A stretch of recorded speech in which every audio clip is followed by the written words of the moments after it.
Mungkin sebelum nunggu kita bisa bincang-bincang dulu, Pak Leo. Silakan. Jadi gimana Pak Leo situasinya di sana?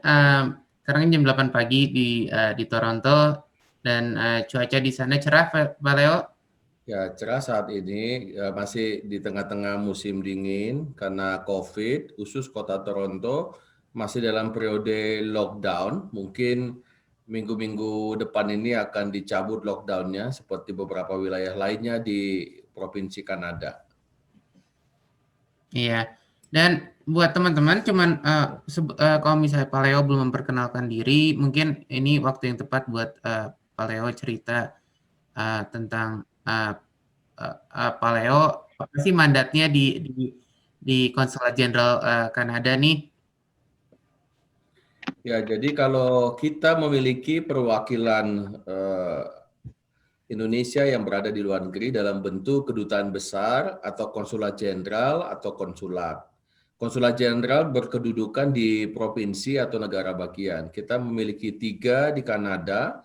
Kedutaan besar kita di ibu kota Kanada berada di Ottawa. Kita memiliki 1 konsulat jenderal di wilayah barat dan 1 di wilayah timur. Nah, wilayah kita KJRI Toronto, satu lagi adalah KJRI Vancouver. Jadi kita berada di bagian tengah-tengah dari Kanada yang luas sekali. Dari Toronto menuju Vancouver itu sekitar 3 jam penerbangan dan perbedaan waktunya ada 5 jam. Jadi dari ujung barat ke ujung timur yang ada di benua Amerika Utara ini.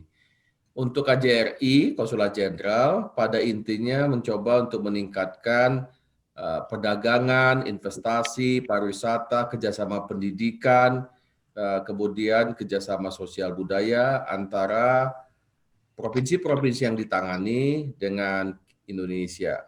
KJRI Toronto menangani 4 provinsi, Provinsi Ontario yang merupakan penduduknya paling besar di Kanada, kemudian juga Provinsi Saskatchewan, Provinsi Manitoba, dan juga sejak tahun 2015 menangani kawasan Nunavut yang berada di wilayah Arktik, jadi kutub utara Kanada. Jadi kita menangani di sana.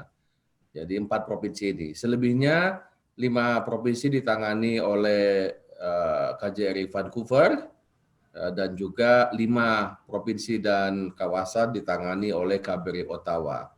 Nah, ini beberapa sentra-sentra yang besar, 3 kota besarnya yang ada di Kanada, selain Toronto, Vancouver, dan Montreal di Provinsi Quebec, Kanada. 3 ini konsentrasi penduduk Kanada yang banyak dan juga tingkat perkembangan ekonominya yang sangat menonjol sebagai negara bagian ataupun provinsi yang ada di Kanada ini. Nah, ini intinya mudah-mudahan dalam pertemuan kita kali ini, saya akan sharing mengapa Kanada, khususnya wilayah KJRI Toronto, memiliki peluang untuk pendidikan lanjut di Kanada, tetapi juga ada hal-hal lain yang menarik untuk dilihat, bagaimana kemungkinan bekerja setelah kuliah, dan juga bagaimana kemungkinan untuk tinggal menetap di Kanada seterusnya setelah studi ataupun setelah bekerja di Kanada, yang berbeda dengan negara-negara maju lainnya dengan ketentuan keimigrasian yang mereka miliki. Tentunya ini ada alasan, ada latar belakangnya, nanti akan saya jelaskan, dan bagaimana kita memanfaatkan latar belakang yang ada ini dengan kemungkinan-kemungkinan bagi warga Indonesia yang ingin sekolah, bekerja, dan tinggal di luar negeri, khususnya di Kanada setelah selesai kuliah di Indonesia misalnya. Baik, terima kasih banyak atas opening untuk perkenalannya Pak Leo. Mungkin akan segera kita bisa mulai. Baik, terima kasih teman-teman. Mohon maaf atas ketidaknyamanannya, atas kesalahan teknis yang terjadi di awal 5 menit pertama ini. Selamat malam semuanya. Terima kasih atas waktunya yang telah hadir pada acara malam hari ini. Salak Education Consulting kembali menghadirkan webinar series yang pada setiap bulannya kami laksanakan secara konsisten dan juga berkelanjutan. Pada hari ini, Rabu 3 Maret 2021, pukul 8 malam waktu Indonesia Barat dan juga pukul 8 pagi waktu Toronto, Kanada, kami akan membahas mengenai peluang bekerja dan tinggal di Kanada setelah lulus kuliah. Next. Baik, sedikit reminder untuk teman-teman semua untuk menggunakan headset atau headphone agar suara kami terdengar lebih jelas, dan juga dimohon untuk selalu memastikan Zoom teman-teman dalam keadaan mute agar pelaksanaan webinar malam hari ini berjalan dengan lancar. Kemudian kami akan mengirim rekaman dari webinar hari ini kepada teman-teman semua, dan tentunya dapat ditonton ulang di YouTube. Pastinya teman-teman harus stay tune sampai akhir acara agar dapat langsung bertanya kepada narasumber. Jika tiba-tiba di tengah presentasi narasumber teman-teman memiliki pertanyaan nih, jadi silakan untuk drop pertanyaan teman-teman di message feature dari Zoom ini. Next. Oke, sebelum melanjutkan lebih jauh, mungkin perkenalkan dulu nama saya, Tasya Septiani. Saya di sini sebagai webinar host perwakilan dari Salak Education Consulting. Saya di sini tidak sendiri, saya ditemani ada Pak Leonard F. Huta Barat, PhD, Konsul Jenderal RI di Toronto. Halo, selamat malam dan selamat pagi waktu Toronto, Pak Leo. Selamat malam, selamat pagi. Iya, baik. Apa kabarnya Pak Leo? Baik, Mbak Tasya, sehat-sehat. Semoga di sana juga ya, semua sehat-sehat ya. Baik, terima kasih Pak Leo. Mungkin sedikit profil mengenai narasumber kami. Next. Oke, seperti yang kita ketahui, Pak Leo ini lulusan dari UGM Yogyakarta, program hubungan internasional dengan predikat cum laude, dan beliau melanjutkan pendidikan S2 di Universitas Indonesia dan juga Career Diplomatic School di Kementerian Luar Negeri Republik Indonesia. Pada jenjang tahun 2000 hingga 2004, Pak Leo menyelesaikan studi doktoral di salah satu universitas di Paris, Prancis.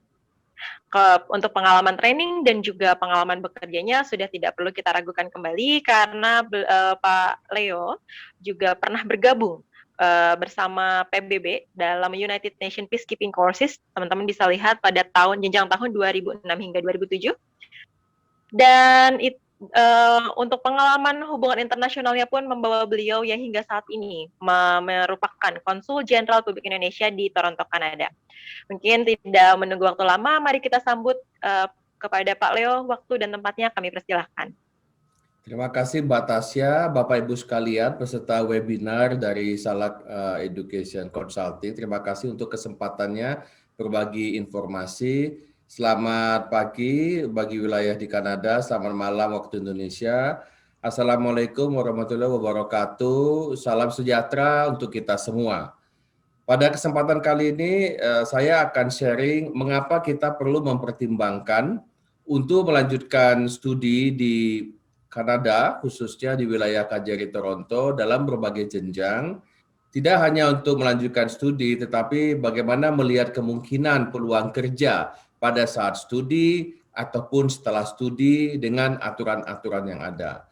Kanada sebagai negara G20 seperti halnya Indonesia mencoba memiliki kebijakan pendidikan tinggi sehingga mereka menempatkan top university atau top college-nya sangat dapat dipandang sebagai tujuan dari banyak mahasiswa asing di seluruh dunia untuk menuju Kanada.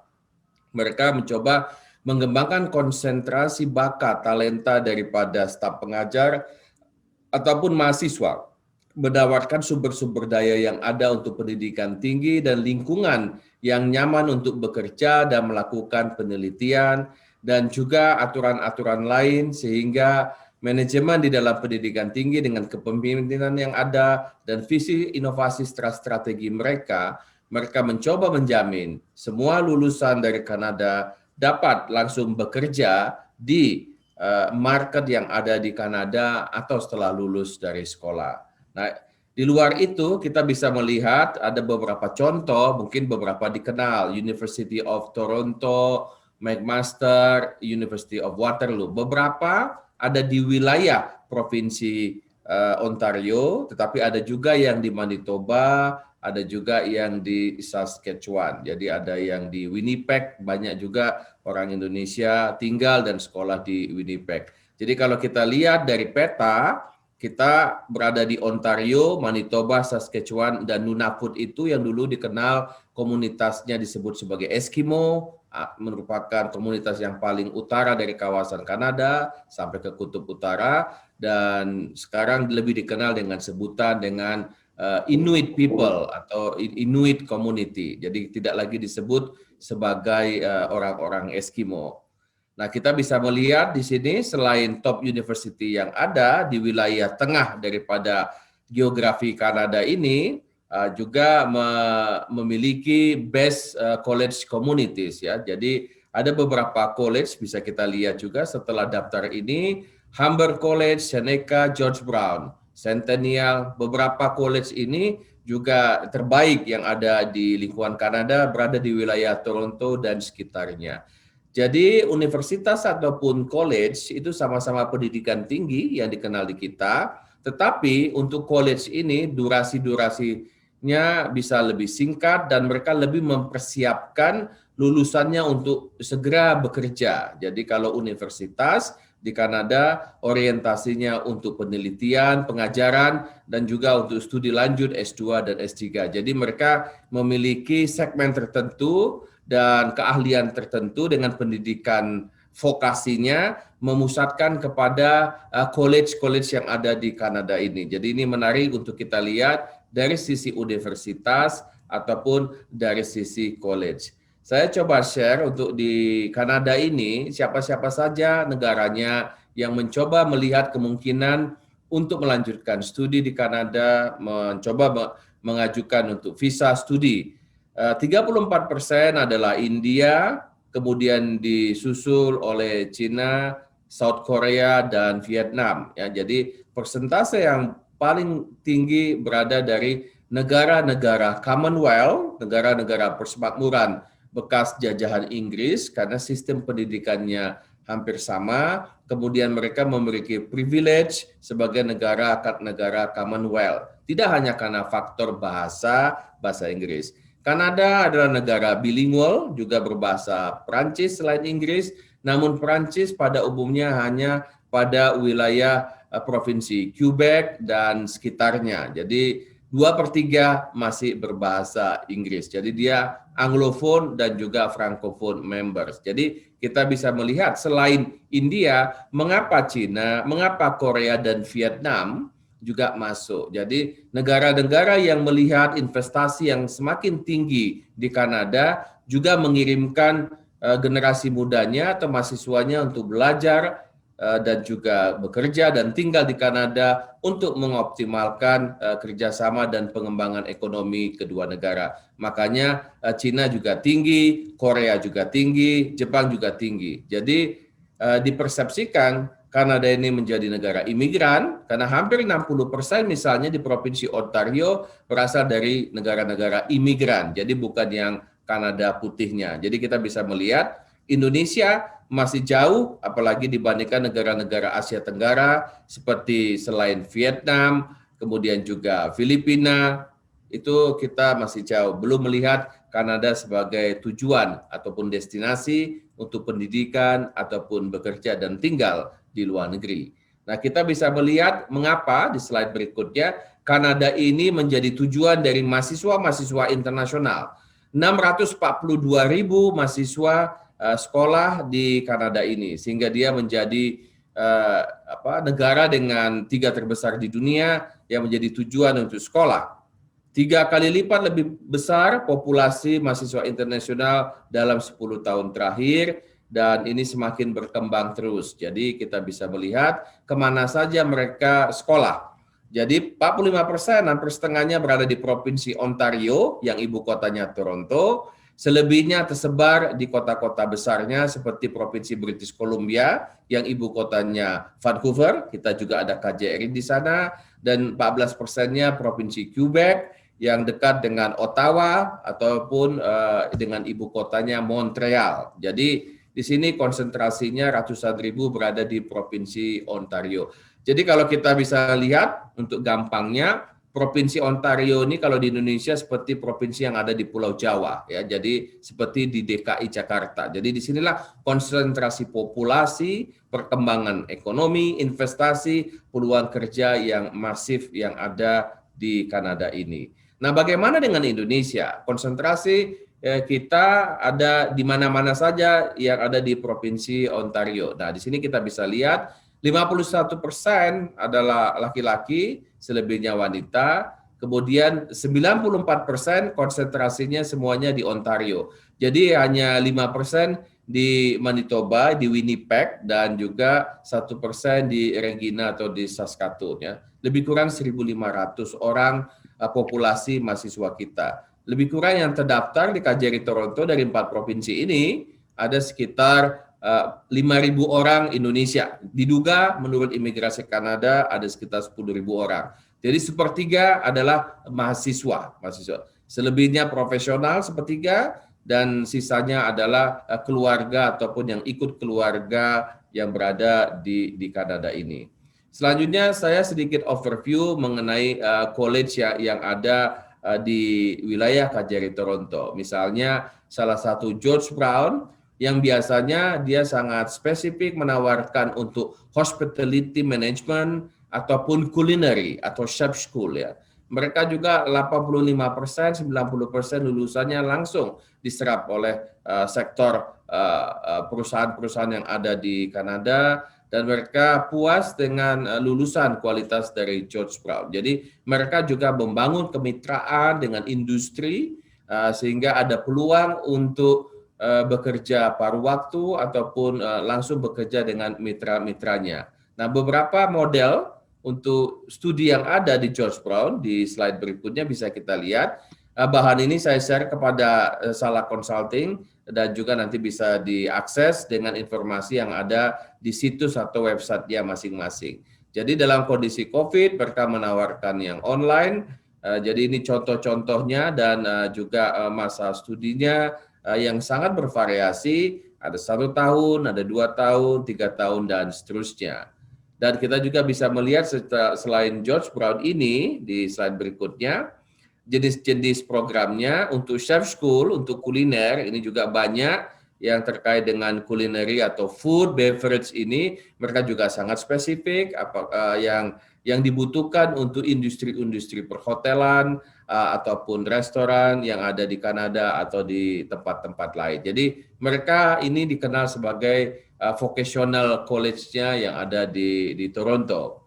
Di luar itu juga ada yang disebut sebagai Niagara College, yang berada dekat dengan salah satu pusat pariwisata dunia untuk Kanada di Niagara Falls. Jadi dia juga menawarkan vocational training apakah dengan durasi 1 tahun, diploma 2 tahun, sampai dengan juga program seperti D3 di kita, ataupun bachelor degree yang 4 tahun. Ya. Jadi mereka berkedudukan sangat dekat dengan situs wisata, sehingga bisa untuk program magang ataupun suasananya juga sangat dekat dengan hospitality industry-nya Kanada. Nah, program yang mereka tawarkan juga untuk memberikan gambaran, sama seperti di Indonesia, dan durasi 4 tahun mereka memiliki, 3 tahun, 2 tahun, ataupun yang 1 tahun. Bisnis ataupun hospitality, termasuk juga Canadian Food and Wine Institute yang lulusannya juga itu dikenal sering memenangkan beberapa lomba tingkat dunia, baik itu di Paris ataupun di negara-negara lainnya. Ini beberapa contoh program, nanti bisa ditelusuri lebih lanjut di dalam website masing-masing. Namun beberapa dari pihak kita dari Indonesia seringkali mengalami persepsi, mengapa kita harus ke Kanada ya? Jadi Kanada itu sepertinya jauh sekali, dingin sekali ya. Apakah kita bisa hidup tinggal di situ ya? 500 sampai 700 ribu warga Filipina tinggal di Kanada. Mereka juga orang Asia Tenggara, mereka juga hidup.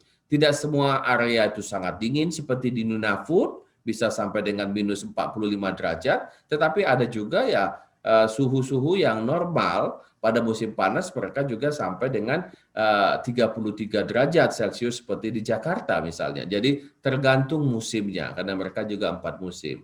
Jadi kesannya bahwa itu sangat dingin, terlalu jauh, atau mungkin itu hanya berisi polar bear saja, beruang kutub kali, karena film-film Kanada juga sangat menonjolkan lingkungan yang luas sekali wilayahnya, tertutup salju. Tapi tidak selamanya atau terus-menerus mereka tertutup salju. Yang kedua, masalah bahasa. Bahasa Inggris itu penting sekali. Bahasa Prancis tidak wajib, jadi tidak harus memiliki bahasa Prancis, maka harus sekolah atau tinggal. Bagi provinsi Quebec di Montreal sekitarnya, bahasa Prancis itu wajib. Tapi di provinsi lainnya di wilayah Kanada cukup dengan berbahasa Inggris. Demikian juga masalah pendanaan. Ada program yang scholarship, beasiswa, ada juga yang tidak. Jadi banyak yang mengharapkan Kanada menawarkan beasiswa. Kanada ini sangat berbeda dengan Amerika Serikat ataupun Australia atau beberapa negara Eropa lainnya yang masih memberikan beasiswa. Namun mereka kebanyakan mengandalkan bahwa banyak yang self-funding, mereka memang datang sendiri dengan sekolah tadi, dengan biaya sendiri, kemudian mereka mencoba dengan kebijakan yang ada untuk mengambil bibit-bibit unggul ditawarkan untuk bekerja di Kanada dan kemudian juga suatu saat bisa tinggal di Kanada. Selanjutnya kita bisa melihat selain masalah funding ataupun bahasa ini, kita bisa lihat bahwa selain masalah iklim tadi, jadi mereka sangat bervariasi pada musim panas, musim dingin ini negara ada juga kotanya dengan metropolitan seperti New York dan hanya 100 mil berbatasan dengan kota-kota yang ada di Amerika Serikat. Selain juga iklim yang ada dingin dan pada saat musim semi atau musim spring juga suasana juga seperti di keadaan negara-negara tropis. Jadi sangat variatif sekali ya. Jadi ketika kita bicara isu mengenai iklim di slide selanjutnya, saya coba melihat tantangan yang ada yang paling ekstrim tadi di daerah Nunavut. Sejak 2015 kita menangani itu. Saya konsul jenderal pertama yang berkunjung ke sana dari Indonesia untuk melihat yang katanya wilayah dengan minus 45 derajat. Jadi di ibu kotanya Iqaluit, ibu kota provinsinya yang berpenduduk 8.000, terdapat 2.000 orang Filipina bekerja dan tinggal, seperempat. Jadi ada kampung Filipina di sana. Jadi jika orang Filipina saja bisa tinggal dan bekerja di sana, Indonesia juga bisa. Ya, jadi warga kita tercatat sampai dengan sekitar 3 tahun terakhir ada 2 orang yang bekerja dan tinggal di Nunavut ini dari Indonesia dibandingkan 2.000 orang Filipina. Jadi ini perbandingan mengenai persepsi itu penting dan juga kemungkinan peluangnya seperti apa. Mengapa sampai 2.000 orang Filipina banyak di sana dapat bekerja? Karena mereka melihat peluang itu ada dan mereka mencoba untuk tinggal di sana dan bekerja di Nunavut ini. Selanjutnya kita bisa melihat bahwa selain masalah iklim, yang perlu kita perhatikan bahwa testimoni, ada saksi mata dari Elsa Yunita misalnya yang di George Brown. Dia sekolah di bidang chef ataupun kuliner dan bekerja di Kanada ataupun di Toronto. Kemudian Joycelyn Muiz juga dari Hospitality Management, bekerja di Hotel Bintang 5 Four Seasons di Toronto sebagai salah satu manajer. Jadi Indonesia memiliki kualitas SDM yang kuat dan juga mampu sekolah dan bekerja di negara maju sekalipun. Kita perlu melihat kemungkinan-kemungkinan ini, peluang itu tetap terbuka di negara imigran seperti Kanada ini. Selanjutnya kita bisa melihat bahwa dengan testimoni yang ada ini kita berpikir, mengapa Kanada? Mengapa harus ke Toronto atau di Kanada? Selain tadi menawarkan sistem pendidikan yang berkelas dunia, karena merupakan kepentingan Kanada, negara ini penduduknya kurang dari 39 atau 37 sampai 39 juta secara statistik dari tahun ke tahun. Untuk mendukung perkembangan ekonominya, pertumbuhan ekonominya sebagai negara maju di jajaran negara G20, dia harus memiliki penduduk dengan kualitas tenaga kerja produktif. Dan inilah yang diambil melalui sistem pendidikan Kanada.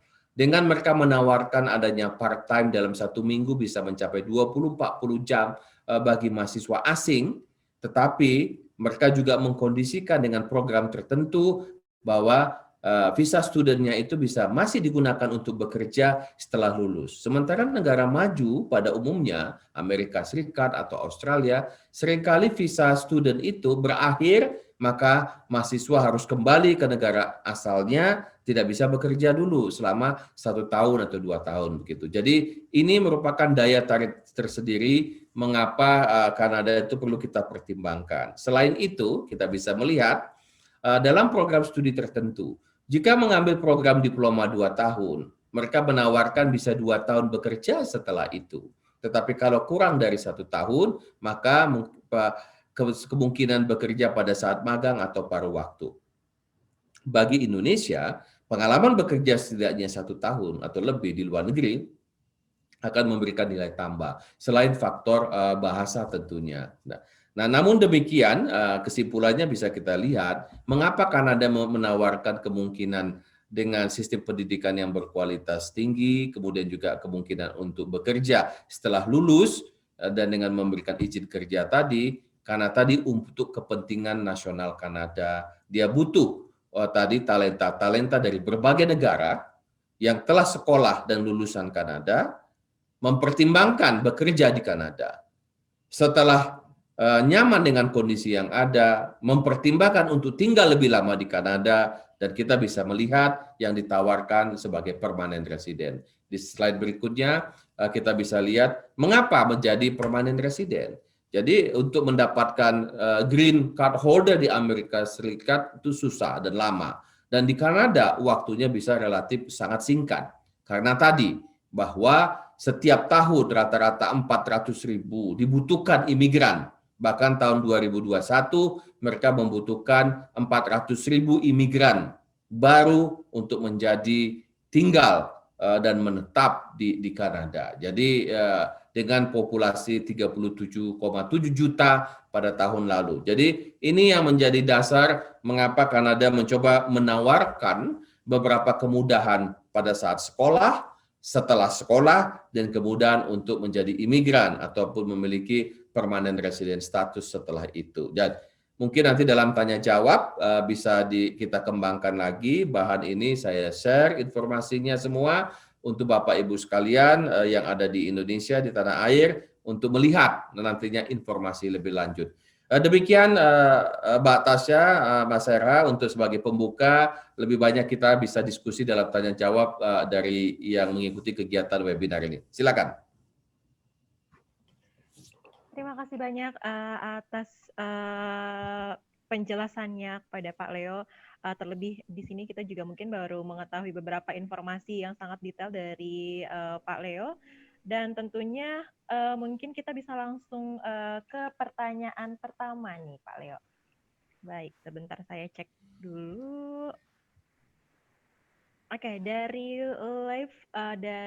Levalnik Satyawarman. Baik, pertanyaan pertama, untuk program belajar ini, apakah hanya untuk S1 atau gelar di bawahnya? Apakah ada juga yang untuk S2? Kemudian apakah ada batasan umurnya untuk program ini? Silakan bisa dibantu. Yang menarik dijawab. untuk pertanyaan dari Satya Warman adalah, seperti halnya di semua negara, Kanada itu sistem pendidikan tingginya, selain tadi ada kategori universitas dan sifatnya vokasi di berbagai college, mereka menawarkan program yang sifatnya courses ataupun sertifikat 1 tahun, ada program yang 2 tahun, diploma 2, ada program diploma 3 tahun, ada juga yang 4 tahun, yang bachelor. Tentunya mereka juga memiliki program untuk lanjut S2 sampai dengan S3. Jadi mereka tuh punya semua. Yang menarik untuk dilihat, karena mereka di sini adalah pola pendidikan mensupport untuk bekerja dan karir, dan di sini juga seperti usia pensiun tidak terlalu dibatasi, karena supaya siapapun yang masih produktif dalam usia produktif dan sanggup bekerja akan bekerja terus di berbagai sektor di Kanada, maka pembatasan umur atau lulusan itu tidak seperti di Indonesia. Jadi bisa saja di college itu ada orang yang sudah bekerja 10 tahun masuk di college lagi, atau yang sudah berusia masuk lagi, karena dia ingin mengembangkan dirinya dengan pendidikan yang ada di college setelah bekerja, kemudian lanjut lagi bekerja. Jadi tidak ada istilah harus sekolah dulu, setelah itu baru bekerja, dan kalau masuk sekolah hanya yang S2, S3. mereka balik lagi ke college lagi bisa. Nah, pola-pola ini tidak lazim mungkin di Indonesia ketika sudah bekerja 10 tahun misalnya di sektor real, tiba-tiba masuk ke college hanya untuk mengambil yang program 1 tahun atau 3 tahun. Nah, jarang sekali. Pada umumnya mereka selesai semua sekolah atau selesai melanjutkan di jenjang berikutnya baru bekerja, dan kalaupun ada yang melanjutkan lagi mungkin tadi pertanyaan S2 atau S3. Jadi berbeda konsepnya ya. Jadi tidak ada pembatasan mengenai umur ini. Demikian ya untuk pertanyaan dari Satya Warman. Batasya. Terima kasih Pak Leo. Kita bisa melanjutkan ke pertanyaan selanjutnya dari Sorry, mungkin boleh saya silakan. ada tambahan sedikit. Ini mungkin tadi buat kenalin diri. Saya kebetulan di sini kan udah 10 tahun di Kanada ya. Terus itu kenapa kita bisa kenalan sama Pak Leo, karena Pak Leo jagain saya sejak ketika saya di Kanada ini. Tapi buat tambahan aja tentang program belajar. Jadi di sini juga banyak situasinya yang misalnya sudah ngambil kuliah bisnis nih di Indonesia, terus melihat ke Kanada, terus mereka tahu gitu kayak misalnya di Kanada ada program-program khusus yang demand pekerjaannya jauh lebih banyak gitu. Misalnya jenis-jenis yang misalnya jadi teknisi AC, teknisi pemanas itu kan demand-nya banyak, atau jadi kayak automotive technician itu demand-nya banyak. Jadi banyak juga yang udah ambil jurusan apa di Indonesia kemudian pindah ke sini tapi nyesuaiin sesuai permintaan pasar di sini. Jadi mungkin ini pertimbangan juga tergantung tujuannya kita, apakah mau tetap di karir yang sama atau apakah mau cari karir yang aman yang penting bisa survive dan thrive di sini. Jadi itu tambahan aja sih. Baik, terima kasih Kak RH. Mungkin mohon maaf sebelumnya tadi belum sempat kami perkenalkan. Jadi Kak RH ini salah satu alumni University of Manitoba yang juga membantu Salak Education untuk di Kanada sendiri ya Kak RH. Betul, terima kasih. Baik, terima kasih. Kita bisa masuk ke next question dari Muammar. Yang saya lihat tadi ada beasiswa untuk S2. Bagaimana cara untuk mengikuti program beasiswa ini? Ya, jadi kalau Kanada ini untuk beasiswa dia tidak banyak, dia memberikan juga untuk ASEAN. Kalau dari Indonesia bisa dilihat nanti situsnya dari LPDP, dari Kementerian Keuangan kita, kemungkinan beasiswa untuk ke Kanada. Nah, kalau kita melihat ke institusi yang ada di universitasnya langsung, kalau mereka untuk penelitian tertentu, untuk S2 atau S3 yang ada kaitannya dengan kepentingan universitas tersebut, mereka menawarkan beasiswa dari universitas tersebut secara langsung. Jadi apply-nya langsung secara online ke universitas masing-masing melalui websitenya. Ini yang terkait dengan S2 ya. Jadi mereka tidak banyak menawarkan S2 seperti Australian Aid ataupun misalnya US Aid karena konsepsinya beda. Ya, jadi mereka bukan memikirkan pemberian beasiswa yang dilakukan oleh negara-negara lain dalam public diplomasinya. Ini contoh untuk Kanada. Namun tadi ada yang bertanya juga yang terkait dengan soal bekerja sambil kuliah. Yang harus diputuskan ketika akan datang ke Kanada ini ada masalah keimigrasian. Visa untuk bekerja adalah bekerja, visa untuk studi adalah untuk studi. Jadi nggak bisa dapat dua-dua. Nah, kalau sudah dapat visa untuk kerja, selama bekerja di sini, mengambil studi, nggak ada masalah. Tetapi ketika dia visanya untuk studi, berarti dia tidak mengambil visa untuk bekerja ya. Jadi bekerjanya nanti dalam konteks paruh waktu. Kalau dia sudah lulus, ada program tadi izin yang khusus, dia bekerja, kalau 2 tahun tadi misalnya, dia bisa kerja lagi 2 tahun lagi sebelum langsung pulang misalnya. Jadi diperhatikan untuk jenis visanya nantinya ya, yang terkait dengan konsep kuliah dan kerja. Kebanyakan negara-negara asing, mengapa ratusan ribu orang datang ke Kanada? Karena tadi kemungkinan untuk bekerjanya lebih besar, tapi dengan pintu masuk adalah dengan pendidikan dahulu. Jadi dengan kata lain, semua lulusan Kanada akan diserap oleh pasar tenaga kerja yang ada di Kanada.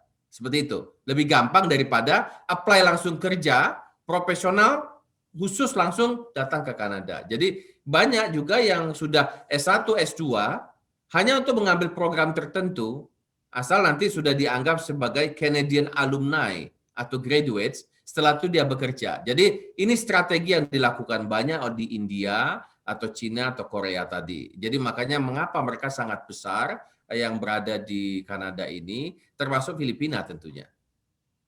Baik, terima kasih Pak Leo. Sepertinya pertanyaan dari Maria San itu sudah membantu dijawab oleh Pak Leo barusan. Mungkin kita bisa lanjut ke pertanyaan selanjutnya.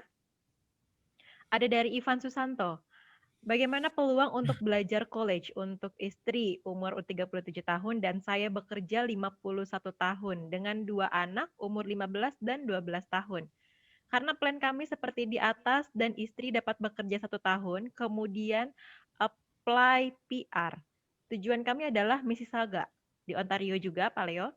Apakah faktor-faktor kesulitan yang akan kami hadapi kiranya ada gambaran bagi kami agar lebih siap menjalani hidup mulai dari nol lagi? Dan kurang lebih funds yang akan kita bawa sekitar 150 sampai 200 ribu Kanada dolar.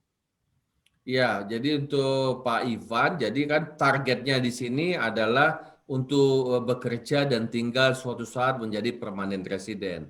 Jadi dengan cara itu kita bisa melihat strategi tadi apa peluangnya yang cukup singkat dengan mengambil pendidikan tertentu di college tentunya, di mana pembatasan umur itu tidak menjadi masalah, sehingga nanti yang market sesuai dengan lulusan itu, karena kemungkinan pada waktu mengambil college tertentu, dia akan menawarkan program magang co-op yang ada di perusahaan atau tempat tertentu, dan biasanya mereka melihat hasil magang yang bagus akan ditawarkan untuk bekerja setelahnya. Jadi dengan demikian pintu masuknya adalah dengan mengambil college tadi, kemudian itu akan lebih mudah daripada tadi apply langsung untuk bekerja, karena mereka akan melihat sektornya. Bisa saja dicoba dengan background profesional yang ada, apakah di dalam catatan keimigrasian mereka, latar belakang profesional tersebut yang dibutuhkan untuk masuk kategori 400.000 imigran tadi yang dibutuhkan oleh Kanada.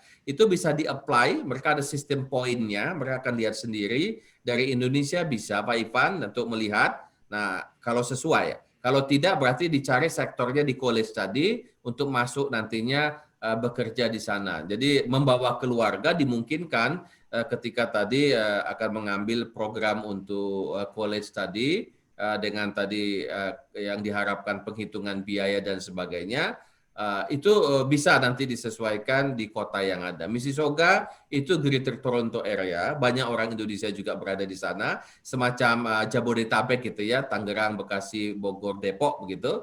Tapi itu juga daerah pertumbuhan Mississauga itu. Jadi nanti soal biaya hidup dan lain-lain itu disesuaikan. Jadi komunitas kita akan bisa membantu bagaimana mengawali sebagai imigran baru tentunya di Kanada untuk kehidupan yang kedepannya nantinya. Komunikasi bisa dilakukan dengan komunitas yang ada, Pak Ivan. Lewat kita nanti bisa kita kenalkan dengan community Indonesia yang ada di Mississauga untuk gambaran-gambaran lainnya yang dibutuhkan untuk pertimbangan Pak Ivan jika akan melakukan imigrasi ke Kanada pada waktunya. Mungkin tambahan aja dari saya, jadi sekedar tambahan saya bisa bilang bahwa yang dibilang Pak Leo itu benar banget, komunitas Indonesia di sini sangat kuat dan emang saling membantu buat orang-orang atau teman-teman yang mau datang Kanada, yang baru datang dan lain-lainnya. Dan konsulat juga sangat bagus untuk bikin event untuk mempererat komunikasi antara mahasiswa-mahasiswa baru. Cuma tambahan saya, jadi kalau misalnya situasi umurnya sudah 50 tahun sebagai pertimbangan juga ini bahasanya competitiveness di lingkungannya. Jadi kayak misalnya sebagai contoh di Manitoba untuk urusan umur cenderung lebih fleksibel dibanding di Ontario yang jalurnya cenderung harus lewat express entry yang kena faktor umurnya. Tapi mungkin itu pertimbangannya, tapi yang jelas nanti Tasya dari Salak Edu bisa bantu buat milih kampus yang tepat sesuai situasinya Pak Ivan. Betul, tentu saja nanti Salak Education sendiri akan membantu teman-teman mengenai jalur pendidikan ini ya. Nah, mungkin lanjut ke pertanyaan selanjutnya. Jadi sebenarnya kalau misalkan untuk kerja part-time sendiri, bisa nggak sih Pak Leo? Ya, jadi batasnya tadi saya sudah jelaskan. Semua mahasiswa di Kanada, baik yang Kanada ataupun mahasiswa asing, diperkenankan untuk bekerja part-time 20 sampai 40 jam. Ya, part-time, bukan kerja full-time. Kalau full-time kan dilarang karena visanya kan student. Nah, setelah selesainya itu nanti baru bisa full time dengan memanfaatkan izin khusus yang diberikan Kanada sesuai masa studi yang pernah diambil sebelumnya. Jadi dimungkinkan ya untuk pertanyaan Rose mengenai tadi yang part time. Kalau soal biaya hidup itu bisa didiskusikan nantinya karena itu tergantung style. Jadi ada standar untuk berapa akomodasi, transportasi sebagai mahasiswa, itu nanti bisa disesuaikan dari kota ke kota yang berbeda untuk gambaran umumnya ya. Jadi the sky is limit. Jadi tergantung tadi model yang tinggal di asrama atau di luar di apartemen yang standarnya seperti apa, itu kan juga berbeda-beda ya. Jadi nanti bisa dibahas secara khusus nanti mungkin terkait dengan biaya hidup itu untuk gambaran yang lebih lanjut.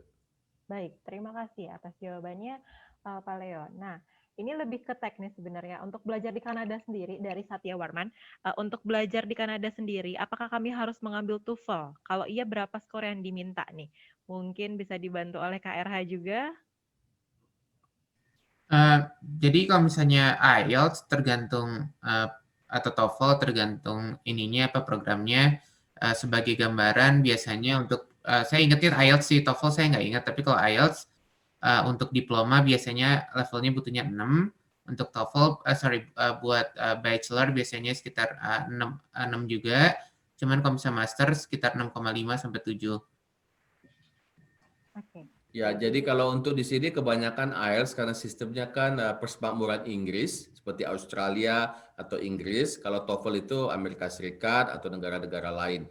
Jadi biasanya ada disebutkan di website masing-masing program itu persyaratan yang mereka minta ya terkait dengan standar ataupun sertifikasi bahasanya. Pertanyaan di sini Maria mengenai bagaimana menjadi orang Kanada. Berarti ini soal nationality. Kanada ini memiliki 2 kewarganegaraan, tetapi kalau Indonesia kita belum memiliki 2 kewarganegaraan. Kita belum ada undang-undang 2 kewarganegaraan. Orang Indonesia yang sudah melepas warga negaranya bisa menjadi warga negara lain, ada prosesnya.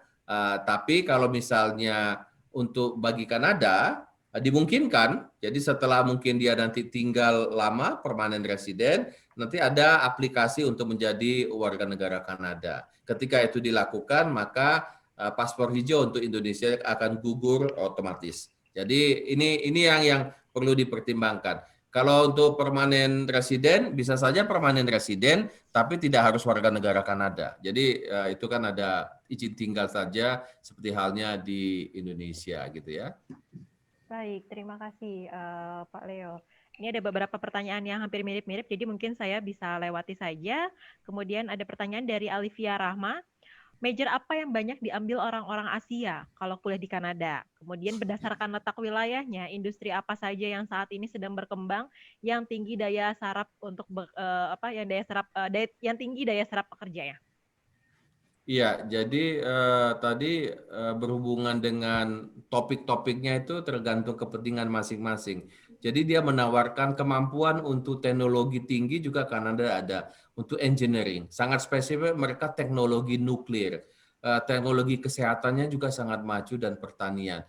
Bisnis juga berkembang pesat juga. Jadi sangat spesifik apa bidang pekerjaan yang akan diambil nantinya. Tetapi Kanada memang memiliki keunggulan-keunggulan tertentu dan setiap universitas atau college dicoba dispesifikkan apa yang menjadi kekuatan mereka gitu ya. Jadi bagi yang kita yang S1 dari Indonesia, sepanjang background kita sesuai, bisa saja langsung bekerja di Kanada. Tapi tidak otomatis semuanya bisa. Jadi tergantung latar belakang pendidikannya maupun juga pengalaman kerjanya itu mendukung atau tidak ya. Jadi bukan dilarang untuk S1 bekerja. Jadi mereka sangat memperhatikan apa yang dibutuhkan oleh mereka di sini ya. Jadi majornya yang mana, industri apa yang berkembang di sini kan high end menggunakan teknologi terutama yang padat teknologi ya, bukan padat karya. Jadi tentunya industri-industri yang dikembang di sini manufaktur ya berteknologi tinggi ya. IT sangat dibutuhkan mereka. Jadi orang-orang Indonesia yang memiliki latar belakang IT, engineering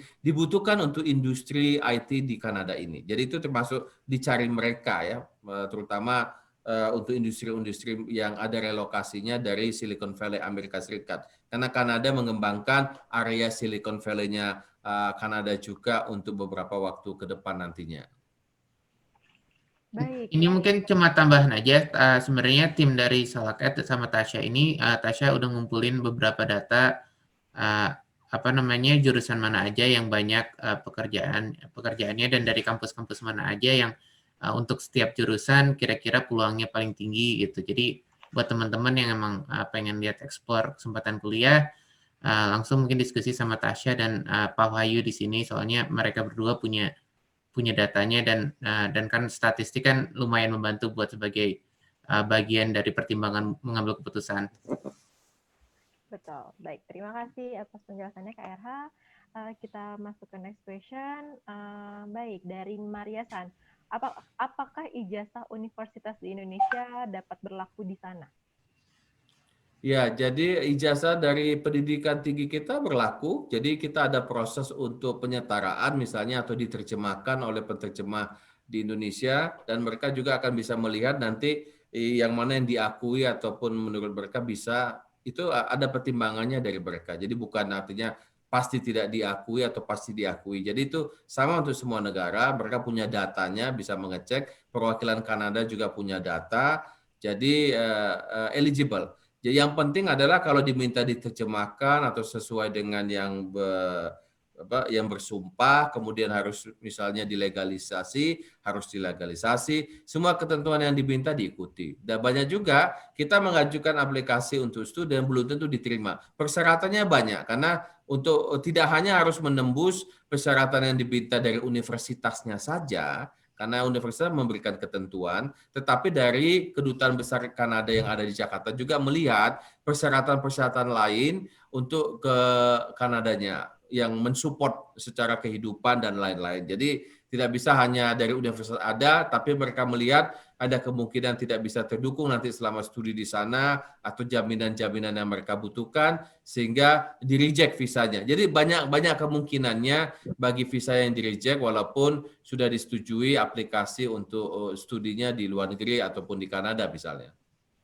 Baik, terima kasih. Sepertinya penjawaban dari Pak Leo barusan sudah menjawab juga untuk pertanyaan dari Eli mengenai dukungan dari pemerintah Indonesia mengenai visa yang di-reject.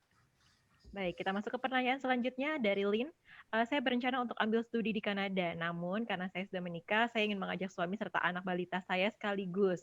Apakah itu memungkinkan, Pak?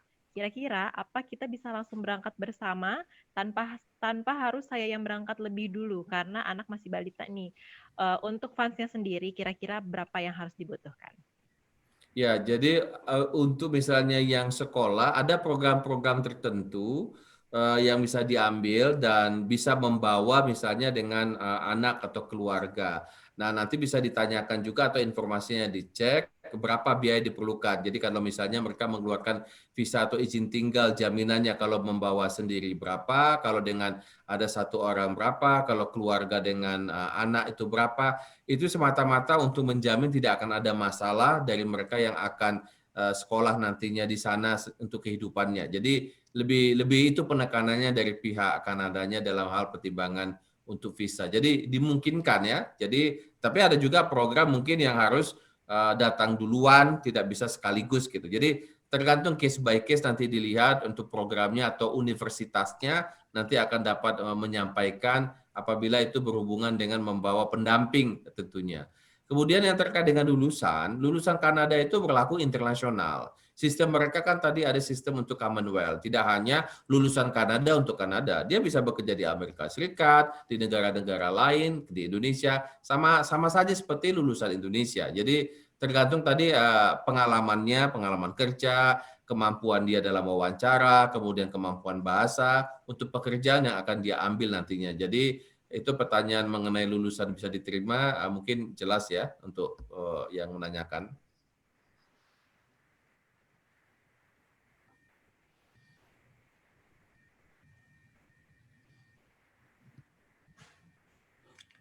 Tasya mute, sorry. Ya, mohon maaf, kita bisa lanjut ke pertanyaan dari Yosep. Jika ingin bekerja di Kanada, sistemnya apakah kita harus mencari pekerjaannya dahulu atau kita mengurus persyaratan untuk berangkat Kanada? Ya, jadi kalau maksudnya yang ditujukan untuk visa kerja, sistemnya untuk visanya itu tentunya ada jaminan dari yang menawarkan pekerjaannya ya. Jadi ada sponsornya. Kalau langsung untuk visa kerja, jadi ada pengantarnya dari perusahaan. Tetapi kalau nanti setelah lulus tentu kan mencari ada informasi dari universitasnya atau mencari sendiri. Itu untuk teknisnya apa namanya untuk bekerja ya. Jadi itu berarti jalurnya berbeda untuk visa studi dan untuk visa kerja ya. Kemudian untuk yang student itu mengenai spouse dapat open work permit visa, ini tergantung dengan program karena kita harus memantau program-program yang dilakukan oleh pemerintah Kanada dari waktu ke waktu. Ketika mereka membutuhkan, mereka meringankan persyaratan, memberikan kemungkinan. Ketika mereka misalnya lagi mengetatkan, mungkin program yang sama belum ada untuk spouse begitu ya. Jadi ini kita harus lihat satu demi satu program yang ada pada waktu akan diajukan nantinya untuk melihat kemungkinan spouse-nya bisa mendapatkan izin kerja apa tidak begitu ya. Baik, baik. Kita masuk ke pertanyaan selanjutnya dari Bartoropa. Apakah bisa mendaftar universitas di Kanada dari Indonesia atau luar Kanada? Oh, jadi maksudnya apakah kita bisa datang ke Kanada dulu baru kita daftar kuliah, Pak? Atau misalkan kita bisa dari Indonesia nih, Pak, daftarnya begitu? Ya, jadi kembali saya bilang, kalau melakukan perjalanan menuju negara asing, prinsipnya harus ada izinnya, visanya. Visanya untuk apa? Jadi nggak bisa nantinya saya mau jalan-jalan ke Kanada, tiba-tiba bekerja, nggak boleh. Jadi ini mau jalan-jalan, pariwisata, pariwisata. Kalau mau bekerja, bekerja. Kalau studi, studi. Jadi cari dulu di mana udah didapat aplikasinya untuk studi, baru mengajukan aplikasi yang sesuai. Jadi nggak bisa ketika tibanya di sana gitu ya. Jadi kalau dari lulusan luar mau bekerja di Kanada ya boleh saja tinggal apply untuk bekerja di sana. Kalau sesuai yang dicari mereka boleh saja mau lulusan Kanada atau tidak silakan saja. Jadi seperti itu penjelasannya teknisnya ya yang mengenai visa dan aplikasinya dari Indonesia ataupun dari luar Indonesia. Jadi memang untuk datang ke Kanada sendiri, teman-teman harus jelas dulu tujuannya mau apa, apakah akan studi, apakah akan berwisata, atau akan bekerja. Jadi memang dari sebelum datang ke Kanada, tujuan tersebut harus sudah jelas dan juga sudah memiliki izinnya. Baik, masuk ke next question dari Aldi. Hello, there will be a major issues. For example, apply for the college diploma program for the mature students. In terms of apply to Canada for study visa for Indonesian students, or needs to apply at least for the advanced diploma like 3 years to be grant as a student visa. Jenis untuk studi yang diambil di Kanada ini bisa apa saja. Tidak disyaratkan harus ada minimal D2, D3, atau S1.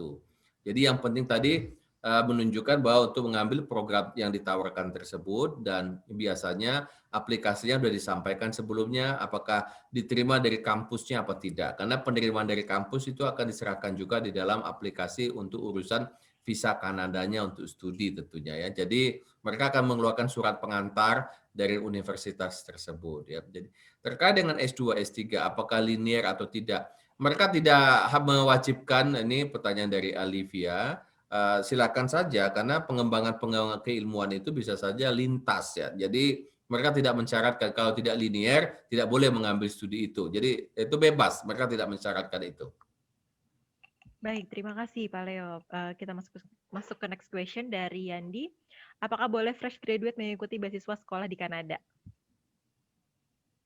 Bagaimana tadi batasnya? Apakah boleh fresh graduate mengikuti beasiswa sekolah di Kanada? Oh ya, jadi yang fresh graduate ya itu tidak masalah, bisa langsung, tidak mesti harus bekerja dulu di Indonesia, baru mengajukan aplikasi. Langsung setelah lulus di Indonesia SMA, mengajukan untuk lanjut di Kanada juga boleh, lulus S1 juga boleh, jadi tidak ada masalah. Baik, baik. Terima kasih untuk next question dari Bartoropa.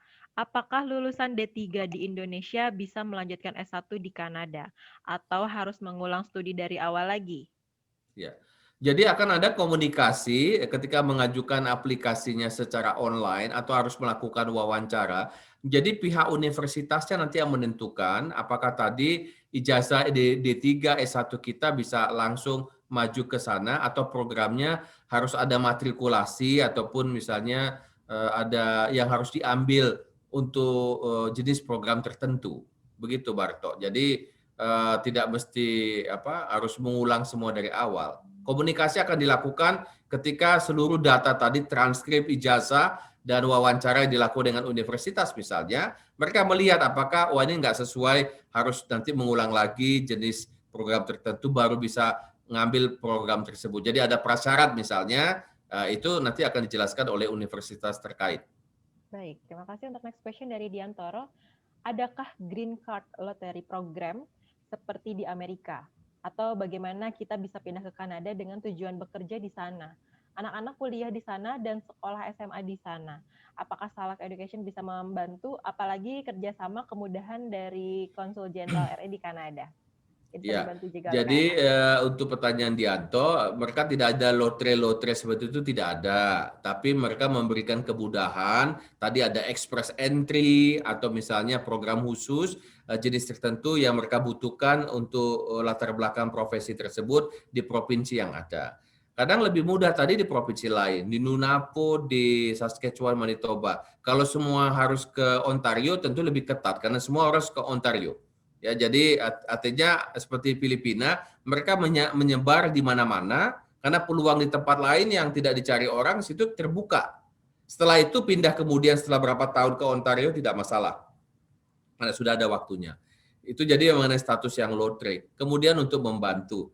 Kalau dari Konsulat Jenderal, kita tidak membantu untuk mencapai seperti green card atau yang lain-lain. Tapi informasi yang saya sampaikan bisa dapat secara implisit. Sangat lebih mudah masuknya dengan status tadi lulusan Kanada. Jadi ketika sudah lulusan Kanada, kemudian magang, bekerja, kemudian dia mendapatkan permanent resident statusnya lebih gampang daripada yang langsung. Nah ini strategi. Jadi kita menggunakan strategi yang ada karena ada kebutuhan dari dia. Jadi sebetulnya Kanada itu mencoba mencari sumber-sumber yang sudah siap pakai. Intinya begitu. Jadi kalau udah lulusannya dari mereka, dia menganggap sudah mengenal sistem mereka, sudah bergaul dengan sistem mereka dan berbahasa mereka, budaya mereka, tentunya lebih siap. Jadi mereka tinggal mengambil mana yang sesuai. Jadi itu makanya mereka menawarkan tadi, mengambilnya pun tetap menawarkan dulu, lihat dulu, 1 tahun bekerja dulu, 2 tahun. Kira-kira benar-benar sudah oke nggak hasil lulusannya ini? Sudah oke, baru nanti bisa permanent resident. Sudah oke lagi, lebih bagus lagi, ditawarkan mau warga negara Kanada apa tidak. Begitu tahapannya ya. Sebenarnya negara tetangga kita juga, Singapura juga menawarkan yang hal sama. Banyak kader-kader kita juga yang bagus-bagus di Singapura yang dilihat bagus, ditawarkan bekerja, setelah bekerja warga negara. Jadi itu strategi banyak negara mencoba seperti itu karena SDM-nya menjadi lebih siap yang mereka dapatkan. Baik, Pak Leo, terima kasih atas jawabannya. Pak Leo, mohon maaf, ini sudah di jam 9. Apa Pak Leo ada jadwal selanjutnya atau ingin melanjutkan ke Ya silakan, nggak apa-apa. pertanyaan? Saya bisa jawab. Silakan, nggak apa-apa. Baik, terima kasih Pak Leo, terima kasih banyak. Baik, next question dari Amel. Saya ingin bertanya, apakah setelah menyelesaikan pendidikan di Kanada dapat langsung mengurus permanent resident? Ya, jadi ada syarat tertentu nanti untuk permanent resident, durasi waktu, dan hal-hal lainnya. Jadi nggak bisa langsung dari sekolah langsung permanent resident ya. Jadi nanti akan mengikuti nantinya persyaratan mereka nanti setelah berada di Kanadanya. Baik, next question dari Leo Lumaksono. Saya mau tanya untuk mengambil college selama 2 tahun, misal di bidang hospitality, plus biaya hidup selama 2 tahun di Kanada, ditambah biaya-biaya keimigrasian dan lain-lain, itu kira-kira butuh dana berapa ya? Mungkin biaya belajar tergantung masing-masing college, tetapi bisa tidak ya kami dikasih rata-rata biayanya, biar kami lebih bisa mempersiapkan mempersiapkan untuk biayanya. Mengenai rata-rata biaya, nanti bisa dengan Salak Education kali ya, disampaikan nanti gambarannya dengan pengalaman yang sudah ada di sana, atau nanti kita bisa hubungkan dengan mahasiswa yang ada di sini, yang modelnya self-funding atau yang bagaimana, sesuai konteks masing-masing nantinya penjelasannya nantinya. Baik, tentunya akan kami bantu juga Pak Leo, terima kasih. Next question dari Lisa. Pak, saya punya pertanyaan mengenai pajak penghasilan. Jika saya bekerja di Kanada, kan otomatis salary dipotong dengan oleh employer. Pertanyaan saya bagaimana dengan laporan penghasilan untuk pajak Indonesia? Apakah saya nihilkan atau bagaimana Pak peraturan yang berlaku? Ya, ini teknis nih, Ibu Lisa, pertanyaannya ya mengenai perpajakan yang bisa saya sampaikan. Indonesia dengan Kanada belum ada perjanjian pajak berganda. Jadi artinya pajak yang dibayarkan di Kanada, kemudian yang di Indonesia di Indonesia. Untuk sementara ini ya, kalau misalnya kita ada ketentuan mengenai perjanjian internasional tidak double pajaknya, itu baru bisa dilakukan salah satu. Jadi sama halnya untuk Filipina, mereka juga harus menyatakan kehadirannya di perwakilannya di luar negeri di Filipina, karena saat dia melaporkan, dia ada terkait dengan masalah perpajakan di Filipina. Jadi dia tidak bayar pajak di Filipina, dia hanya bayar yang ada di negara tersebut. Jadi ketentuan pajak itu sangat spesifik nantinya ya. Baik. Ini next question dari Yudi. Saya salah satu alumni short course-nya Seneca College 2019. Wassalam untuk Kak Yudi.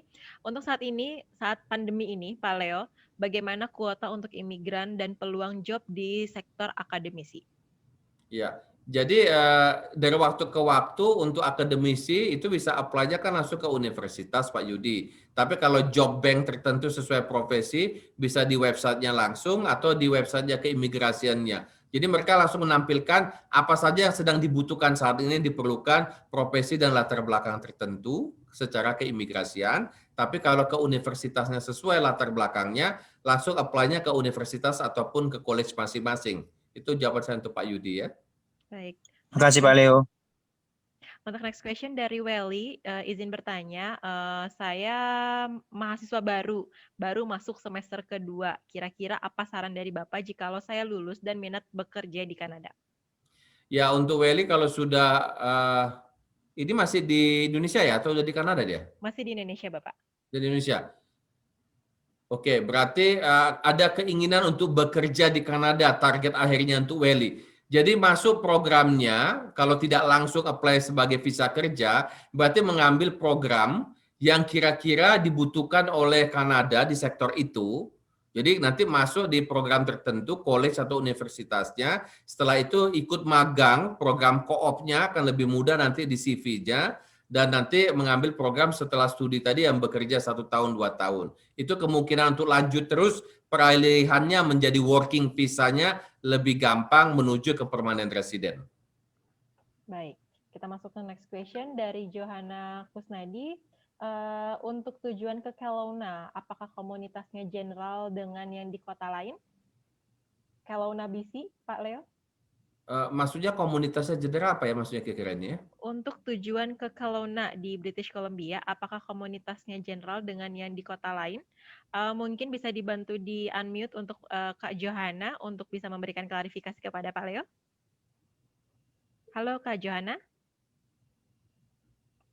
Oke, mungkin kita bisa. Halo, Oh iya. maaf maksudnya untuk komunitas orang Indonesianya. Oke. Ya, kalau Kelowna kebetulan bukan wilayah saya tidak terlalu familiar. Tapi konsentrasi masyarakat Indonesia biasanya di kota-kota tertentu dan itu menyebar. Tidak semuanya mahasiswa, ada yang mungkin tinggal bekerja atau keluarga yang menikah dengan orang Kanada. Jadi mesti spesifik. Jadi pertanyaan mengenai komunitas yang di daerah British Columbia atau sekitarnya ditanyakan nantinya bisa lewat email ke KJRI Vancouver ya. Nanti bisa di Google saja, nanti ada emailnya ke Pensosbud-nya ditanyakan ke sana. Baik, terima kasih Pak Leo. Kita masuk ke next question dari Leo Lumaksono lagi. Saya mau tanya lagi nih Pak, apakah PR itu sama dengan pindah kewarganegaraan? Nah mungkin beberapa teman-teman belum ada yang tahu mengenai status untuk PR dan juga pindah kewarganegaraan. Kemudian Pak, misal kita sudah bekerja dengan lama masa studi di Kanada, apakah di tahun setelahnya kita masih bisa lanjut bekerja lagi? Ya, jadi tadi saya sampaikan, kalau misalnya kita dibatasi waktu, yang normal, orang visa studi misalnya 2 tahun, selesai sekolah, langsung dia pulang. Kalau mau kerja, apply lagi langsung. Itu yang lazim di banyak negara prakteknya. Tapi karena kebutuhan imigran tadi, Kanada menawarkan, kalau ada ngambil program 2 tahun, bisa mungkin selain tadi selama studi dia paruh kerja part-time, dia nambah 1 tahun lagi bekerja, nggak langsung pulang. Nah, kalau misalnya disitulah prosesnya yang penting. Kalau dia bekerja di tempat yang baru tadi, dia dianggap bagus dan baik, nanti perusahaannya akan menjadi sponsor untuk perubahan statusnya dari visa tadi yang student tadi menjadi working visa. Nah, ketika itu berubah, dia bisa lanjut bekerja seterusnya. Jadi nggak perlu balik lagi ke Indonesia. Kalau yang harus balik ke Indonesia, persyaratannya kan lebih berat lagi. Karena dia apply secara khusus bersaing dengan yang lain. Nah, kalau misalnya sudah lama bekerja di situ, karena ada persyarat setelah berapa tahun tinggal atau proses yang dimudahkan yang lain, itu mendapatkan permanent resident. Permanent resident itu izin tinggal selama berada di Kanada. Bisa tadi untuk bekerja untuk seterusnya, hidup dan tinggal di Kanada. Jadi ada ketentuannya untuk itu ya. Jadi tidak menjadi warga negara another matter. Jadi kalau sudah permanent resident, suatu saat menempuh jalur tentu pindah ke warga negaraan, berarti mereka ada proses lain lagi secara keimigrasian. Setelah pindah ke warga negaraan, nggak ada lagi status izin tinggal tadi. Dia bukan permanent resident status tadi. Permanent resident itu untuk orang asing, tapi belum menjadi warga negaranya Kanada. Ya, jadi itu istilahnya ya. Jadi permanent resident itu di bahasa Indonesianya, kalau di Indonesia kartu izin tinggal menetap. Kitab menetap terbatas atau menetap yang 5 tahun, 10 tahun misalnya. Itu jawaban saya terkait masalah warga negara ataupun permanent residentnya ya. Masih berhubungan juga Pak, ini ada pertanyaan dari Lin. Selama masa studi atau bila sudah PR di Kanada, apa kita bisa pulang ke Indo untuk liburan? Atau kita harus tunggu beberapa waktu dulu? Setelah apa tadi? Setelah kita studi di Kanada atau kita sudah menjadi PR nih di Kanada, tapi kita pengen pulang ke Indonesia untuk liburan atau untuk lainnya, apa kita harus tunggu beberapa waktu dulu? Apa kita bisa pulang saja? Ya, jadi kalau untuk sudah memiliki visa, kemudian juga untuk permanent resident status, itu sudah normal, boleh saja pergi keluar masuk, nggak ada masalah ya. Itu kan sudah multiple, seperti orang biasa, tidak harus setelah 1 bulan, setelah 6 bulan, karena sudah diperlakukan sebagai orang yang sekolah di Kanada atau yang bekerja di Kanada atau tinggal di Kanada, seperti itu. Baik. Kemudian ini ada mengenai visa juga nih Pak dari Al-Fatih. Bagaimana untuk visa anak sebagai dependent? Apakah harus langsung apply student visa atau cukup dengan visitor visa? Ketentuannya tadi diajukan sesuai programnya tadi. Kalau programnya untuk masuk untuk belajar, nanti kan disebutkan dependennya itu bisa dibawa. Nanti statusnya ditentukan oleh kedutaan besar yang ada di Kanada nantinya ya. Apa statusnya ya. Jadi mereka yang menentukan, bukan dari kita. Konsulat Jenderal Indonesia kan untuk Indonesia. Jadi mereka menentukan seperti apa kebijakan mereka nantinya. Baik. Kemudian ini ada pertanyaan mengenai IELTS. IELTS itu sama dengan TOEFL 2 tahun terakhir misalnya. Jadi kalau mereka minta 2 tahun ya 2 tahun. Kalau yang sudah lebih dari 2 tahun tentu tidak akan berlaku menurut mereka. Begitu ya? Betul Pak. Baik, ini pertanyaan selanjutnya dari Yosep. Apakah bisa diberikan contoh cara apply pekerjaan untuk lulusan dari Indonesia Pak? Apply pekerjaan dari lulusan Indonesia itu masuk ke website keimigrasiannya. Jadi ada nanti sharing situ imigrasi Kanada atau langsung ke perusahaannya yang sebagai sponsor. Jadi apply-nya ke perusahaan tersebut. Nanti mereka akan memandu bagaimana prosesnya. Jadi begitu singkatnya untuk bekerjanya ya. Jadi informasi umumnya di website imigrasi atau Bank Job Kanada. Nanti mereka kasih tahu informasi lebih lanjutnya atau ke perusahaannya. Nanti perusahaannya akan memandu teknisnya. Kalau yang dari orang asing yang bekerja di Kanada. Baik Pak. Pertanyaan selanjutnya dari Muhammad Henry. Apakah dengan gaji part-time cukup untuk biaya hidup di Kanada dan bayar uang kuliah? Cukup, karena mereka mempertimbangkan untuk minimumnya tergantung gaya hidup. Semuanya kalau untuk yang survive normal pada umumnya bisa. Jadi mereka ada standarnya. Tapi kalau misalnya gaya hidup yang tidak sesuai tentunya tidak akan cukup ya. Tapi yang normal atau standar bisa. Baik, masih menyambung juga untuk mengenai biaya ini Pak. Nah, mohon maaf. Dari Joseph ada pertanyaan mengenai berapa persentase kemungkinan mahasiswa internasional di Kanada dapat bekerja di dalam Kanada. Jadi setelah kuliah bisa langsung kerja nih Pak di Kanada. Ya, jadi untuk Joseph, ini kan dilihat dari selama pendidikan hasilnya bagaimana, kemudian waktu dia magang, kemudian waktu dia mungkin kemampuan dan skillnya. Semakin baik tentu semakin langsung diterima. Karena ini negara imigran, 400.000 dibutuhkan setiap tahun. Jadi peluangnya sangat terbuka tadi. Sangat terbuka. Jadi tergantung kemampuan. Kalau sesuai dengan usernya, mereka akan hire langsung. Baik. Untuk dari pertanyaan selanjutnya dari Satya Warman, mengingat saat ini masih pandemi, apakah tenaga kerja dari Indonesia bisa langsung ke Kanada, Pak? Ya, karena kebijakan pandemi sama semua negara semua masih tertutup mereka ya. Jadi kita harus memantau keimigrasiannya. Saat ini jangankan untuk bekerja, yang berkunjung saja masih dilarang. Karantina wajib 2 minggu, bayar $3.000 di hotel yang ditunjuk oleh Kanada. Jadi mereka mewajibkan sekarang harus bayar lebih di hotel ditunjuk. Jadi mendiscourage, tidak mendorong dulu melakukan kunjungan ke Kanadanya karena pandemi ya. Jadi ini lagi dipantau terus perkembangan keimigrasian berhubungan dengan COVID. Baik. Nah, ini dari Ros Nur Azizah. Saya merupakan mahasiswa filsafat dan berencana untuk lanjut S2 dengan mengambil program filsafat juga. Apakah di Kanada prospek kerja filsafat itu menjanjikan? Kalau ini terus terang saya nggak bisa menjawab ya mengenai prospek khusus untuk bidang studi tertentu. Tolong dicek tadi ya, di websitenya, mereka mencari profesi-profesi apa di bank job atau di imigrasinya, mungkin itu bisa, atau kita mencari di komunitas mahasiswa yang ada di bidang yang sama. Paling itu yang bisa saya sarankan. Baik, baik Pak Leo, terima kasih. Kita masuk ke next question dari Jose. Saya mau tanya regarding proof of fund. Untuk saya apply student visa, itu berapa dan bagaimana cara hitungnya ya Pak? Saya wanita, akan bawa suami plus 2 anak toddler, berharap bisa join kuliah di Kanada di tahun 2022. Ya, proof of fund ini mungkin dari Salak Education bisa kasih sharing juga infonya. Secara umum ada juga di informasi imigrasi mereka berapa yang minimalnya. Atau ditanyakan mereka yang sudah landed imigran yang ada di Kanada nantinya ya. Karena itu beda-beda jumlahnya. Iya betul, cuma tambahan.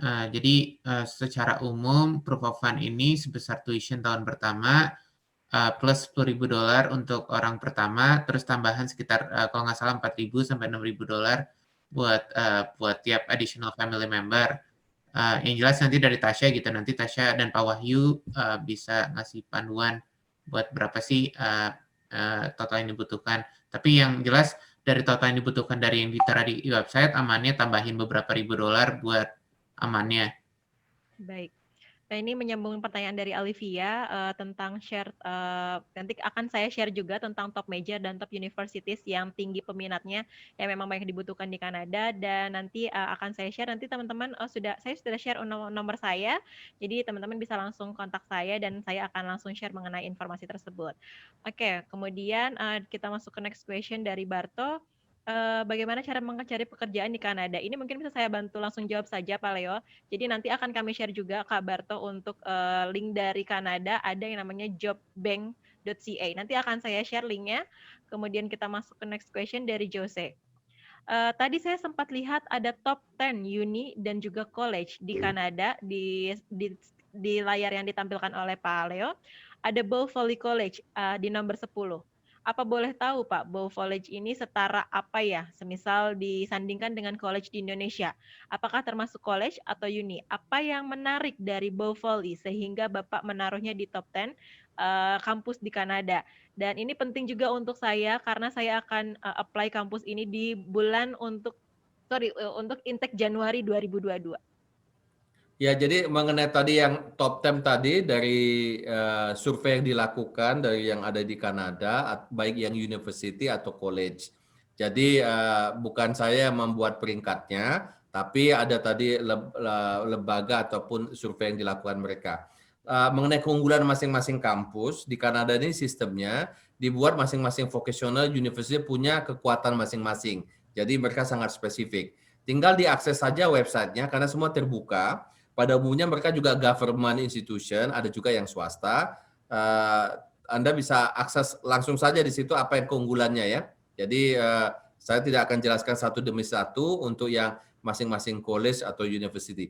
Intinya perbedaan university sama college adalah college langsung disiapkan mereka untuk vocational spesifik langsung bekerja. Jadi banyak programnya tadi mulai dari yang yang S1 misalnya 4-3-2-1 mereka lebih banyak. Sementara university lebih pada degree program. Jadi misalnya S1, S2, S3. Jadi program pengajaran, penelitian, riset. Jadi mereka udah spesifik pengembangannya. Jadi mereka tidak memfokuskan di college untuk riset atau misalnya penelitian. Jadi itu bedanya ya. Jadi mereka tidak mencampur adukan. Jadi dari sisi mereka nilai-nilai SMA-nya juga mereka sudah membuat kurikulumnya. Bagi anak-anak SMA yang sudah memfokuskan untuk ke college nantinya, bebannya di SMA-nya apa pelajarannya. Bagi yang untuk universitas sudah disesuaikan juga dan standar nilainya juga gitu. Jadi mereka sudah melakukan spesifikasi sejak high school. Agak beda dengan di Indonesia. Baik, baik. Terima kasih Pak Leo atas jawabannya. Kita masuk ke pertanyaan selanjutnya dari Pak Jeffrey. Anak saya sudah ikut program Diploma 3 atau Advanced Diploma, 3 years Advanced Diploma, dan kemudian saat ini di tahun pertama belajar secara virtual. Jadi totalit virtual Pak belajarnya. Kemudian mengenai visa student, sudah apply dan sudah di-approve juga, sudah mendapat stage 2 approval. Kemudian semoga bisa berangkat di bulan September tahun ini untuk tatap muka di tahun kedua. Pertanyaan saya, apakah kalau paspor expire 1 tahun lagi, anak saya itu harus pulang ke Indo untuk renew paspor, ataukah bisa renew paspor sekarang sebelum berangkat? Kalau misalnya bisa, bagaimana visa yang sudah terlanjur ditempel di paspor lama? Ya, jadi kalau misalnya baiknya memang visanya yang berlaku paspornya yang diperpanjang di Indonesia, nantinya itu tetap mengikutkan untuk di paspor yang lamanya. Kalau misalnya sudah di Kanada nantinya, di perwakilan kita diperpanjang, di perwakilan. Jadi ada cara perpanjangnya, nanti tinggal disampaikan saja yang terkait dengan visa tadi, ikut di mana. Kalau harus terjadi pergantian buku paspor, atau nomornya nantinya ya. Jadi itu saran saya untuk yang menanyakan terkait dengan masa berlaku paspornya. Baik, terima kasih. Pak Leo, ini pertanyaan terakhir dari Aldi. How's the opportunity for Indonesian student to reside in Calgary, Alberta? For example, taking the program study for hospitality or tourism, as many people have said that Alberta region is still struggling for their own economic as they really depend on their oil and gas sector. Is it right? The information, Pak?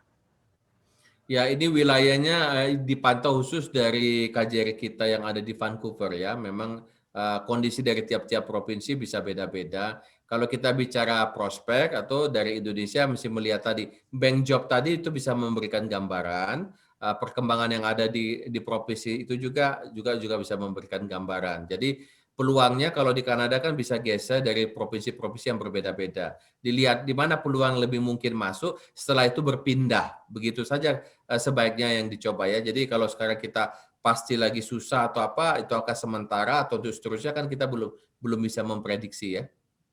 Betul, Pak. Baik, ini saya akan share mengenai untuk link job bank-nya sendiri. Baik.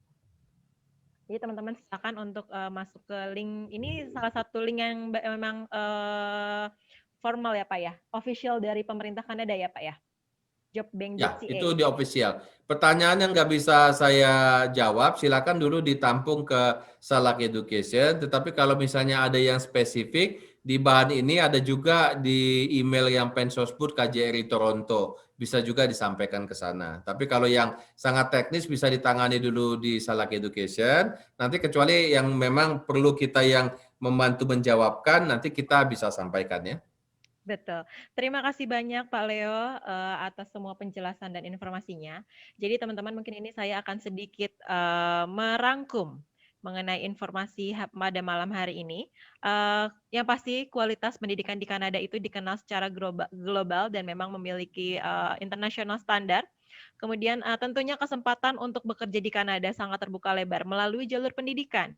Kanada juga terkenal untuk industri teknologi dan saat ini sedang mengembangkan Silicon Valley di Ontario area. Kemudian yang pasti teman-teman sebelum berangkat ke Kanada, tujuan untuk datang ke Kanada itu harus sangat jelas. Jadi jangan sampai pada saat di Kanada nanti malah kebingungan dan mendapatkan masalah lainnya. Kita menghindari hal seperti itu, jadi setidaknya teman-teman sudah mempersiapkan dengan sangat baik dari Indonesia. Pak Leo. Sedikit Mbak Pak, tadi ada saya tanya yang berhubungan ini terkait dengan perwakilan kita untuk umum juga, Baik. Mbak Tasya. Untuk perpanjangan paspor untuk teman-teman ataupun Bapak Ibu sekalian, perpanjangan paspor sepanjang membutuhkan sidik jari biometrik, kan ada biometrik sidik jari, maka itu harus dilakukan dengan datang ke perwakilan atau datang ke kantornya, karena nggak bisa sidik jarinya difotokopi baru dikirim online. Jadi logikanya kalau pakai sidik jari biometrik harus datang. Perwakilan terdekatnya ada, jadi kita cuma punya 3 kantor di Kanada, Ottawa, Vancouver, dan Toronto. Mekanisme akan diatur masing-masing, tetapi kalau harus mengambil sidik jari harus datang langsung. Kalau surat-surat yang lain-lain bisa online, bisa digital signature, tapi sidik jari nggak bisa diwakilkan dengan fotokopi. Ini informasi ya untuk pemahaman kita bersama. Baik, terima kasih banyak Pak Leo atas informasi yang sangat jelas untuk teman-teman semua. Sekali lagi terima kasih banyak atas partisipasinya kepada narasumber kami yaitu Pak Leonard F. Huta Barat. Kami ingin mengapresiasi Pak Leo untuk waktu dan kesempatan dan ilmu baru yang tentunya kami dapatkan pada malam hari ini.